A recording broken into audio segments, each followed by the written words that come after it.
59. Os portadores de lesão, defeito físico ou doença incurável, notoriamente incapazes para o serviço militar, a partir do ano em que completarem 17 anos de idade, poderão requerer o certificado de isenção às CSM ou órgãos correspondentes da Marinha e da Aeronáutica, se residentes no país, e a DSM, DPM ou DPAR por intermédio dos consulados, se residentes no exterior. Estas prescrições também são aplicáveis aos residentes em municípios não tributários. Parágrafo único. Os requerimentos a que se refere este artigo serão instruídos com documentos necessários para comprovar a situação alegada e caberá às CSM ou órgãos correspondentes da Marinha e da Aeronáutica e aos consulados do Brasil tomar as providências necessárias à verificação da veracidade do alegado, seja diretamente por seus órgãos, seja por solicitação a outros órgãos oficiais disponíveis. Artigo 60. Os conscritos que se encontrarem clinicamente impossibilitados de comparecer à seleção poderão requerer a regularização de sua situação militar aos comandantes de RM, DN ou ZAE, diretamente ou por intermédio das CS fixas ou volantes, juntando atestado médico que comprove o deficiente estado físico ou mental e a impossibilidade da locomoção, quando se encontrarem recolhidos a hospitais ou clínicas especializadas. O diretor desses estabelecimentos deverá participar essa situação do conscrito ao comandante de RM, DN ou ZAE, o qual adotará as medidas convenientes. Artigo 61. Os ministros militares, através das diretorias de saúde respectivas, baixarão instruções para a inspeção de saúde dos conscritos, de modo que atendam às diferentes necessidades dos ministérios. Parágrafo 1º. Deverão ser realizados pelas referidas diretorias estudos dos resultados das inspeções efetuadas em cada ano, tendo em vista as exigências das futuras inspeções e o interesse dos problemas relacionados com a situação física da população. Parágrafo 2º. Os resultados desses estudos deverão ser remetidos simultaneamente ao EMFA e ao Ministério da Saúde. Artigo 62. Os conscritos que devam fazer deslocamentos para os locais de seleção o farão por conta própria. Artigo 63.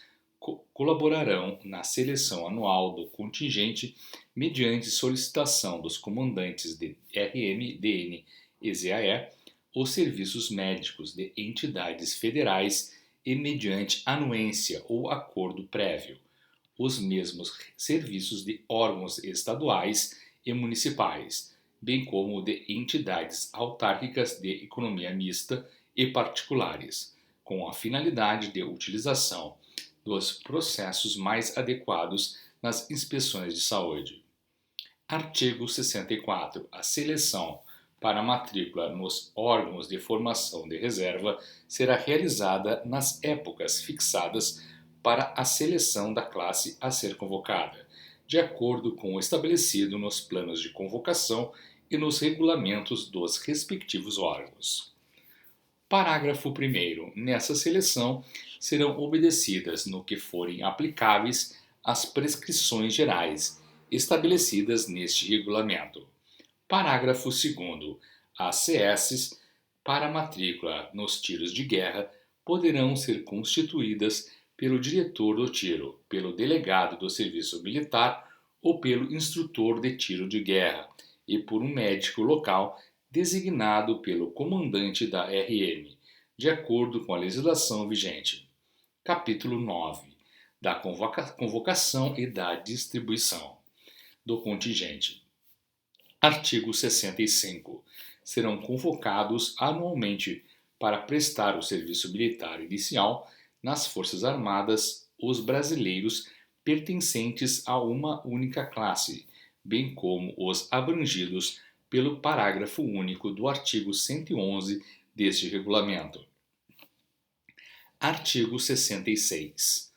A classe convocada será constituída por brasileiros que completarem 19 anos de idade entre 1º de janeiro e 31 de dezembro do ano e que deverão ser incorporados em organização militar, da ativa ou matriculados em órgão de formação de reserva.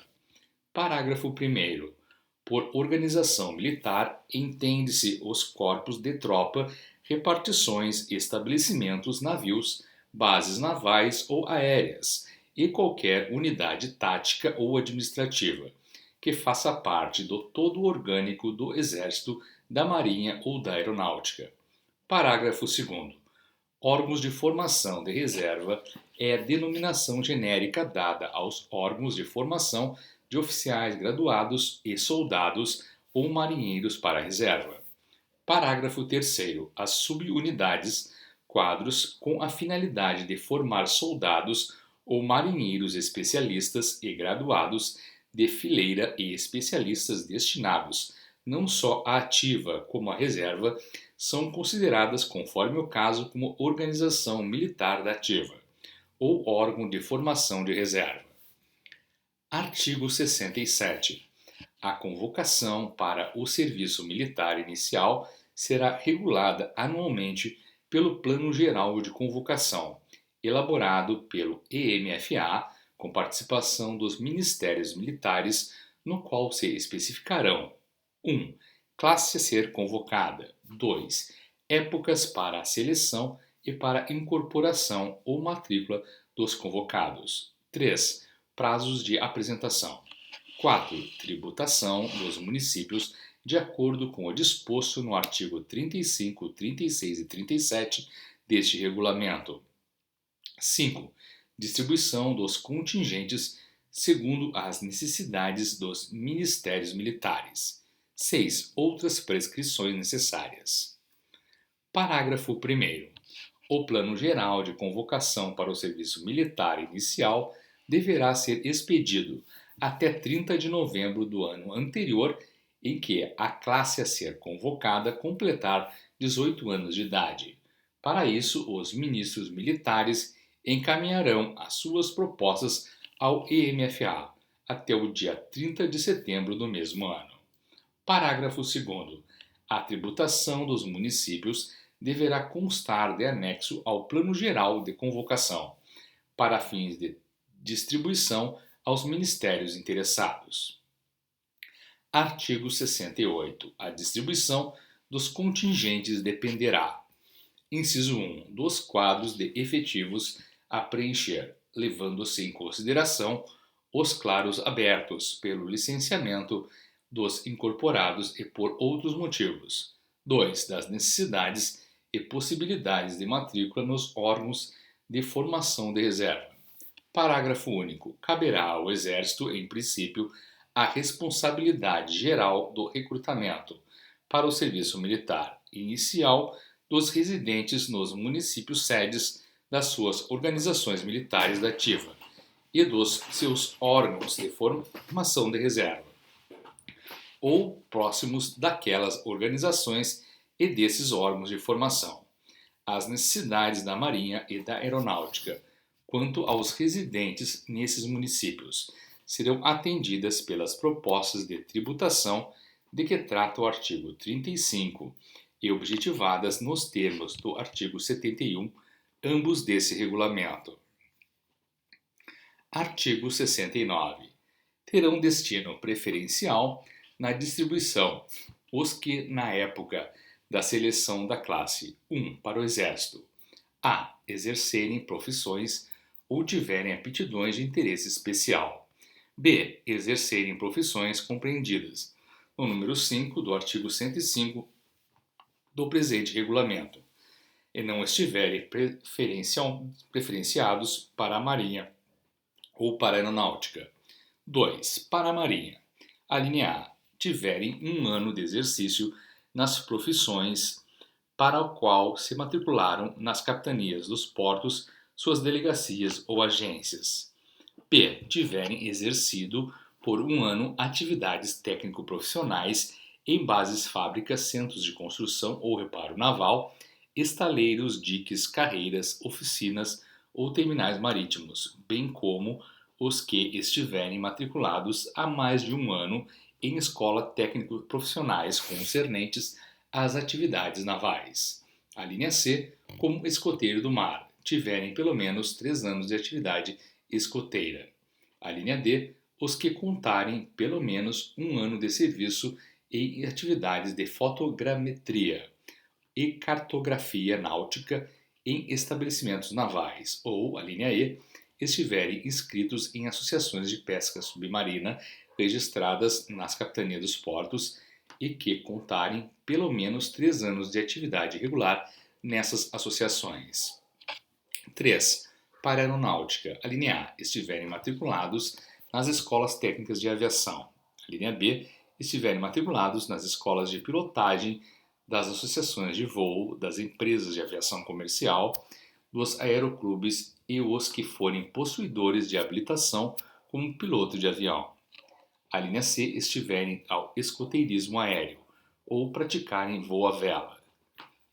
A linha D, forem aprendizes de artifício, operários ou técnicos de qualquer grau em fábricas, indústrias ou oficinas de material aeronáutico. A linha E, exercerem função técnico-profissional em empresas de aviação comercial, desportiva de atividades comuns ou de execução de levantamento aerofotogramétrico. Ou, a linha F, forem servidores civis do Ministério da Aeronáutica com mais de 1 ano de serviço. Parágrafo único. Os preferenciados ficarão vinculados à Força Armada respectiva, que fixará a melhor maneira para o seu aproveitamento, dentro das prescrições da LSM e deste regulamento, tendo em vista as necessidades de serviço social no tempo de paz e na mobilização. Só mediante entendimento entre os ministérios militares, o preferenciado de uma força pode ser aproveitado em outra força.